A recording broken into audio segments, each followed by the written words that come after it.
Situé entre l'âge des lampes et les âges du soleil, aujourd'hui nous allons parler de l'âge des arbres. Déjà, qu'est-ce que l'âge des arbres et pourquoi ce nom? C'est à cette époque que le monde entier était plongé dans une obscurité profonde, sous un ciel étoilé après la destruction des grandes lampes. Promis, on parlera aussi de l'âge des lampes, mais pas maintenant. Donc, à cette époque, on planta pour avoir de la lumière deux grands arbres, que l'on nomma Telperion et Laurelin. Ils irradiaient une douce lumière qui baignait le pays d'Aman du nord au sud. Les puissants, comme l'on nomme les Valar et les Maiar, vécurent ainsi durant de longues années, en tout cas pour nous elles paraissent très longues. Toujours est-il qu'en 1050, selon les années des Valar, les Maiar et les Valar, qui vivaient alors seuls en Aman, eurent vent de l'arrivée des premiers-nés, les elfes. Les puissants ont alors décidé de les appeler à eux pour les préserver du mal de Melkor. Suivant cette logique, entre les années 1090 et 1100 de l'âge des arbres, ils organisèrent une grande campagne contre Melkor qui prit le nom de guerre des puissances. Au cours de ces batailles titanesques, les Valar détruisirent la grande forteresse de Melkor nommée Utumno.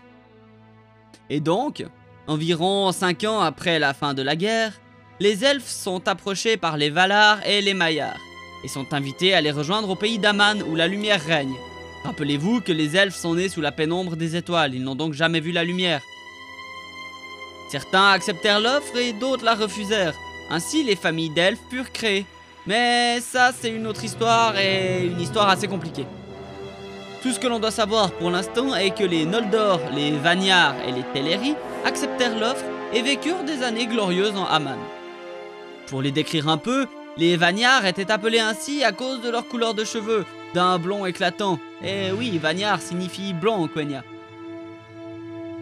Selon la légende, le clan Vanyar a été fondé par Imin, le premier elfe à s'être éveillé à Cuivennen, sa femme Iminye et leurs 12 compagnons. Cependant, c'est Ingwe, le premier Vanya à organiser le voyage avec Oromé à Valinor, qui devint leur roi. Toujours désireux d'atteindre Valinor, aucun des Vanyar ne refusa d'y aller, et ils se trouvèrent à l'avant-garde de la Grande Marche. Ils atteignirent le Beleriand en premier, et firent le premier voyage avec les Noldor. Au début, les Vanyar habitaient à Tirion avec les Noldor, mais ils aimaient la lumière des deux arbres de Valinor et s'installèrent dans les plaines et les bois de Valinor, ou sur les pentes du Tanyctil, la montagne de Valinor. Leur roi, Ingwe, devint le haut roi des elfes et vécut sur le Tanyctil, sous les salles de Manwë. Après les Vanyar vinrent les Noldor. Selon toujours la même légende, le clan a été fondé par Tata, le deuxième elfe à s'être réveillé à Cuivennen. Oui, il cherchait pas son nom et pas... ouais, voilà. Il porte le nom d'une marque de voiture indienne, ça se pose là. Il était accompagné de son épouse, Tatie, et de leurs 54 compagnons. Et ce clan fut connu sous le nom de Tatiar. Ce fut Finwë, le premier roi Noldor, à venir à Valinor avec Oromé, qui devint leur roi, et il conduisit la plupart d'entre eux à Valinor. Les Noldor étaient considérés comme les plus grands des elfes et de tous les peuples de la Terre du Milieu en matière de tradition, de guerre et d'artisanat.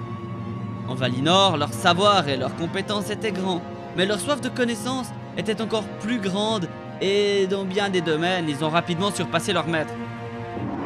Les Noldor étaient changeants dans leur discours, car ils avaient un grand amour des mots et cherchaient toujours à trouver des noms plus adaptés à tout ce qu'ils savaient ou imaginaient. Ils étaient les bien-aimés d'Aulé le forgeron, et ils furent les premiers à découvrir et à sculpter les pierres précieuses. Leur principal lieu de résidence était la ville de Tirion sur Tuna, comme je l'ai déjà dit. Parmi les plus sages des Noldor, on trouve Rumil, créateur du premier système d'écriture et auteur de nombreux livres d'histoire. Fëanor, fils de Finwë et de Míriel, était le plus grand de leurs artisans, le plus puissant dans l'habileté du mot et de la main, et créateur des Silmarils aussi. Et voici les derniers, les Teleri. Si l'on suit encore cette même légende, le clan a été fondé par Enel, le troisième elfe à s'être réveillé à Cuivennen. Il était accompagné de son épouse, Enelië, et de leurs 72 compagnons, et ce clan fut connu sous le nom de Nelear. Le clan Teleri était si nombreux qu'il était dirigé à la fois par Elwë et par son frère Olwe. Ils furent le dernier clan à partir, et les seuls qui ne voulaient pas quitter les terres sauvages de la Terre du Milieu et qui étaient généralement les derniers du grand voyage.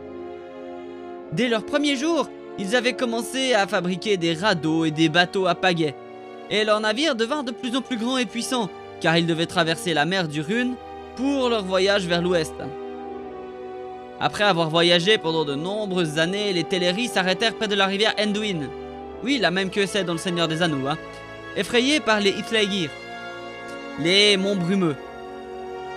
Puis, un groupe, dirigé par Lenwe, a quitté le voyage et s'est dirigé vers le sud. Ils furent appelés les Nandor, ceux qui font demi-tour. Finalement, les autres Teleri ont passé les monts brumeux et ont atteint le Beleriand oriental près de la rivière Gallion. C'est à cette époque qu'Elwë tomba amoureux de Melian, la Maya, et se sépara des Teleri. Se tenant dans la forêt de Nan Elmoth pendant longtemps, ne la regardant que de loin.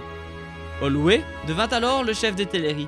Mais certains, en particulier les amis et les proches de Elwë, le recherchaient depuis longtemps et refusaient de poursuivre leur voyage sans lui.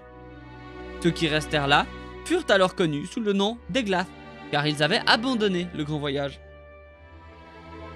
Une fois arrivés, les Teleri demandèrent à rester en dehors du royaume, mais à sa portée. Et donc les Valar leur dressèrent Tol Eressëa, une île sur laquelle ils vécurent depuis lors. Voilà, les trois familles et un peu d'histoire, c'est fait. On peut revenir aux années des arbres.